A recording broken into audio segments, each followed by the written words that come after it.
Students, मैं Mrs dean लाल बाग girls inter college से और यहाँ मैं अपने क्लास 10 के साइंस के सभी बच्चों का वेलकम करती हूँ लाल बाग गर्ल्स इंटर कॉलेज के यूट्यूब चैनल पर। तो स्टूडेंट्स, आज हम लोग चैप्टर 2 स्टार्ट करते हैं। चैप्टर 2 का नाम है मानव नेत्र और रंग बिरंगा संसार, जिसमें आज हम लोग पढ़ेंगे कि किस तरीके से हम जो दृष्टि दोष होता है कि हमें अपने आसपास की वस्तुएं जो कि दूर होती हैं वो दिखाई नहीं देती हैं, जो पास होती हैं दिखाई नहीं देती होती हैं, इसी से संबंधित हम लोग पढ़ेंगे और उसका निवारण किस प्रकार से किया जाता है। तो बच्चों चलते हैं। स्टूडेंट्स, जैसा कि आप जानते हैं कि इस चैप्टर में कुछ पॉइंट्स हम लोग पहले ही हमारे हो चुके हैं कि जैसे मनुष्य की आँख में जो रेटिना का क्या कार्य था, वो होता है कि मस्तिष्क में जाकर के मनुष्य के मस्तिष्क में जाकर के वस्तुओं के प्रतिबिंब के जो रूप होता है, आकार होता है, रंग होता है, उसका ज्ञान होता है। और रेटिना पर वस्तु का प्रतिबिंब हमेशा उल्टा और वास्तविक बनता है। और जिस तरीके से हम जानते हैं कि किसी भी नेत्र की समंजन क्षमता क्या थी, तो वो भी हम जानते हैं कि अभिनेत्र लेंस में जब फोकस दूरी का समायोजन हो जाना, मतलब है दूर या पास हो जाने की जो क्षमता होती है, वही आँख की समंजन क्षमता कहलाती थी। और स्वस्थ आँख हमेशा 25 सेंटीमीटर से अनंत तक की वस्तुओं को स्पष्ट देख सकती है। इन्हीं सब चीज़ों को आगे बढ़ाते हुए बच्चों, आज हम लोग करने जा रहे हैं दृष्टि दोष क्या है और उसका निवारण हम किस प्रकार से कर सकते हैं। तो सबसे पहले आज हम जानेंगे कि दृष्टि दोष कितने प्रकार के होते हैं। दृष्टि दोष 2 प्रकार के होते हैं। नंबर 1 निकट दृष्टि दोष, नंबर 2 दूर दृष्टि दोष। दोष तो बेटा बहुत सारे हैं, लेकिन हमारे जो सिलेबस में है वो 2 तरीके के ही दोष हैं। और वैसे तो जरा दूरदर्शिता भी है, अबिंदुकता भी है, वर्णधाता या वर्णधार दृष्टि दोष भी है, मोतियाबिंद भी है। लेकिन हमारे सिलेबस में 2 ही दोष हैं, निकट दृष्टि दोष और दूर दृष्टि दोष। तो सबसे पहले हम लोग निकट दृष्टि दोष के बारे में समझें।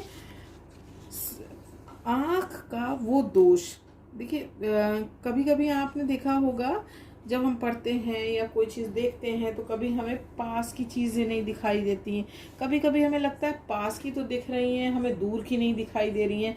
तो ऐसा होता है, और ये ख़ास तौर से थोड़ा सा बड़े लोगों की उम्र में ये दोष होने शुरू हो जाते हैं। ठीक है, होने में तो अब आजकल तो छोटे बच्चों में भी हो सकता है, बात नहीं है, छोटे छोटे बच्चों को भी चश्मे लगने लगे, उन्हें पास का नहीं दिखाई देता। तो जनरली कहते हैं कि ब्लैक बोर्ड के पास हमें आगे वाली सीट पे मैम बैठा लिए क्योंकि हमें दूर से दिखाई नहीं देता।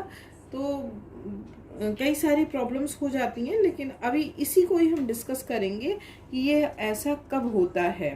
देखिए, आँख का वह दोष जिसमें हमारी आँख पास की वस्तुएं तो स्पष्ट रूप से देख लेती हैं, पास की। देखिए, निकट दृष्टि दोष, निकट मतलब हुआ पास। जब हमारी आंख पास की वस्तुएं देख पाती हैं परंतु दूर की वस्तुएं स्पष्ट नहीं देख पाती, तो ऐसे दोष को क्या कहते हैं? निकट दृष्टि दोष कहते हैं। तो अब इस दोष का कारण क्या होता है?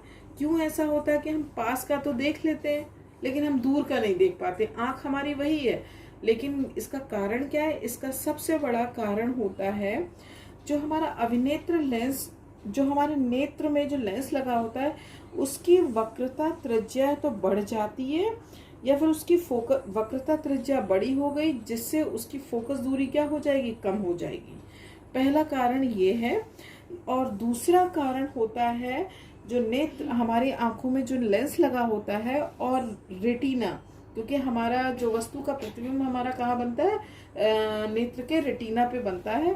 तो रेटिना के बीच और रेटिना और लेंस के बीच की जब दूरी बढ़ जाती है तो ऐसे कारणों की वजह से निकट दृष्टि दोष होता है। एक बार मैं फिर से रिवाइज कर रही हूँ, यानी कि हमारी आंख जब पास की वस्तुएं स्पष्ट रूप से देख लें और दूर की ना देख पाएं तो निकट दृष्टि दोष। इसके कारण क्या है? इसके कारण यही होते हैं कि हमारा या तो जो ये अभिनेत्र हमारा जो नेत्र लेंस होता है, या तो इसकी वक्रता त्रिज्या बढ़ जाती है और जिसके बढ़ने से फोकस दूरी क्या हो जाएगी, कम हो जाती है। और दूसरा होता है लेंस और रेटिना के बीच की दूरी बढ़ जाती है। ठीक है, जिसे कहते हैं ना नेत्र के गोले आई बॉल का व्यास का बढ़ जाना। ठीक है, इसका कारण यही होता है। तो यही दोनों कारणों की वजह से हमारा दोष कौन सा हो जाता है, निकट दृष्टि दोष।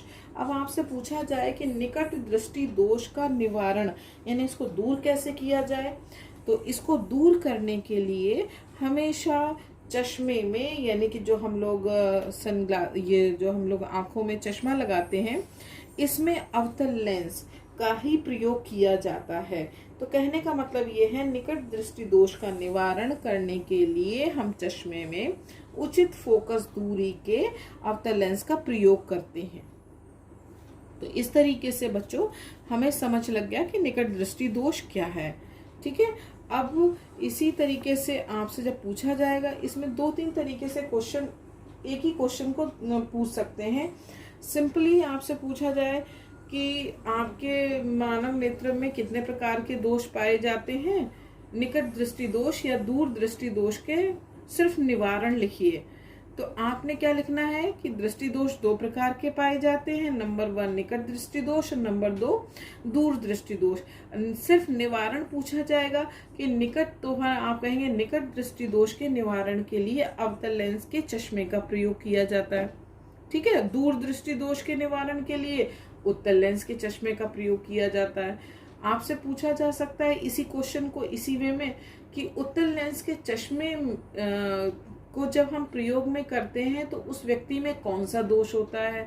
तो आपको पता है कि उत्तल लेंस का जो चश्मा का प्रयोग होता है तब व्यक्ति को दूर दृष्टि दोष होता है, और अवतल लेंस का जब चश्मा पहनता है तो व्यक्ति को कौन सा दोष होता है, निकट दृष्टि दोष होता है। इस तरीके से एक ही प्रश्न के को कई तरीके से पूछा जा सकता है। अब आपसे पूछ, तो और यदि दीर्घ में पूछ लिया जाए तो दीर्घ में आप इसी तरीके से लिखेंगे जैसा कि मैंने आपके सामने इसलिए लिख रखा है, सामने पूरा बना भी रखा है कि मनुष्य में जो दृष्टि दोष पाए जाते हैं, प्रत्येक दृष्टि दोष के बारे में लिखिए, उनके क्या कारण हैं और किस तरीके से दोष का निवारण किया जा सकता है।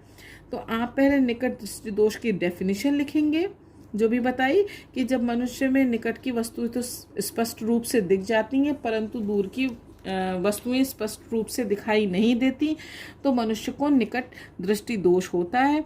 डायग्राम ये दोनों बनाएंगे, का पूरा लिखेंगे कि जब हमारी प्रथम स्थिति में क्या हुआ, रेटिना से पहले ही प्रतिबिंब बन गया जब समांतर किरणें कहीं अनंत से चल के आ रही हैं, और जब समांतर किरणें अनंत से चल के आ रही हैं अवतल लेंस, क्योंकि अब हमने क्या करा, अवतल लेंस का प्रयोग कर लिया।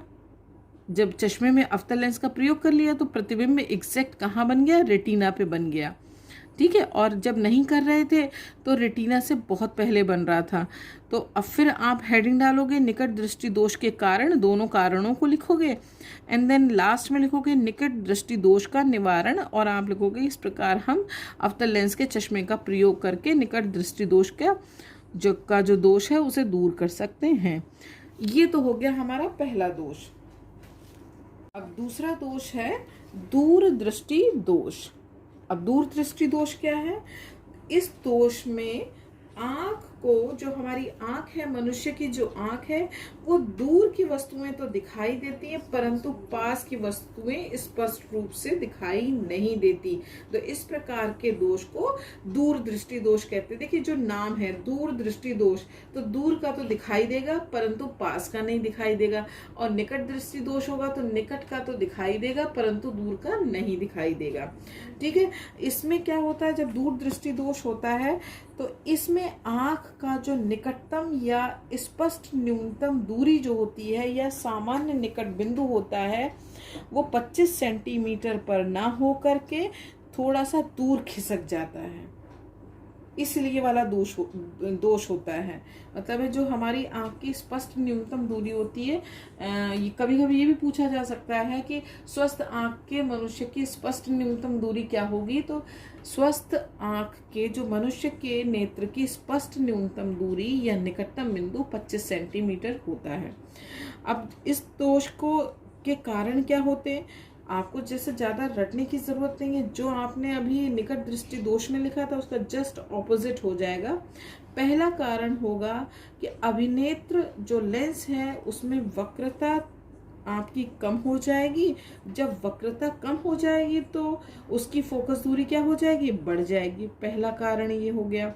दूसरा कारण क्या होगा, अभिनेत्र लेंस और रेटिना के बीच की दूरी कम हो जाएगी। वहां पर आपके अभिनेत्र लेंस और रेटिना के बीच की दूरी बढ़ जाती है, यहाँ पर क्या हो जाती है, कम हो जाती है। यानी जो आई बॉल है उसका व्यास क्या कम हो जाएगा। इस दोष के कारण पास की वस्तुएं रेटिना पर ना बन करके कहाँ बनती हैं, देखिए चित्र के द्वारा देखिए रेटिना के बिल्कुल पीछे बन रही हैं। इस दोष में यही होता है। और वहां पर था कि रेटिना से बहुत पहले ही बन जा रही थी। तो जैसा कि चित्र में आपको दिखाया गया है कि स्पष्ट दूरी जो है 25 सेंटीमीटर पे ना होकर के उससे ज्यादा दूर खिसक गई और आपका जो प्रतिबिंब है वो रेटिना पे ना बन करके रेटिना के बाहर बन रहा है। अब पूछा जाए कि दूर दृष्टि दोष का निवारण क्या होता है, तो इस दोष के निवारण के लिए हम लोग उत्तल लेंस के चश्मे का प्रयोग करते हैं। अब एक चीज और भी सुन लीजिए, कभी कभी क्या होता है, पूछ लिया जाएगा अभिसारी लेंस किस प्रकार के दोष वाले व्यक्ति प्रयोग करते हैं। तो अब देखिए अभिसारी लेंस आ गया, जिक्र कहीं नहीं आया, जिक्र आ रहा था अवतल लेंस और उत्तल लेंस का। तो देखिए अभिसारी लेंस उत्तली लेंस को कहते हैं। और यदि आपसे अपसारी लेंस के बारे में बोलेंगे तो अपसारी लेंस आपका क्या होता है, अवतल लेंस होता है। ठीक है बच्चों, तो इतना आपको समझ में लग गया होगा। ज्यादा कुछ ये डायग्राम समझाना है तो इसमें देख लीजिए। जब देखिए इस दूरदृष्टि दोष होएगा तो अब इस दोष से युक्त आंख जो होगी वो 25 सेंटीमीटर की दूरी पर जो रखी वस्तु ओ से चलने वाली किरणें होंगी, देखिए ओ से चलने वाली जो किरणें होंगी वो उत्तल लेंस से अपवर्तन के पश्चात कहाँ पर होंगी, जैसे लगेगा कहीं एन से आती हुई प्रतीत होंगी। 25 सेंटीमीटर से दूर खिसक जाती है ना। तो इस प्रकार जब वस्तु का प्रतिबिंब है रेटिना पर बन जाता है और हमें वस्तु क्या है स्पष्ट, ये आपकी रेटिना है, ये जो डार्क कलर का किया गया रेटिना, यहाँ ही पर ही प्रतिबिंब आपका पी बन जाएगा और हमें वस्तु क्या है पूरी स्पष्ट रूप से दिखाई देने लगेगी। तो इस तरीके से आपका वही क्वेश्चन आपका शॉर्ट फॉर्म में भी पूछ सकता है, लॉन्ग में भी। तो शॉर्ट में सिर्फ पूछा गया दूर दृष्टि दोष क्या है, इसके आप निवारण के कारण निवारण का उपाय बताइए। तो सिंपल आप डेफिनेशन लिख देंगे, थोड़ा सा डायग्राम बना देंगे और सिर्फ निवारण का कारण लिख देंगे कि दूर दृष्टि दोष का निवारण हम अभिसारी लेंस या फिर उत्तल लेंस का प्रयोग करके दूर कर सकते हैं। तो इस तरीके से बच्चों ये आज आपको 2 दोष करा दिए गए हैं। तो अगले दिन हम लोग फिर अगले वीडियो के साथ मिलते हैं, तब उसमें आपको न्यूमेरिकल्स करा देंगे। तो इसी के साथ बच्चों आप लोग इतना तैयार कर लीजिएगा। Okay bye.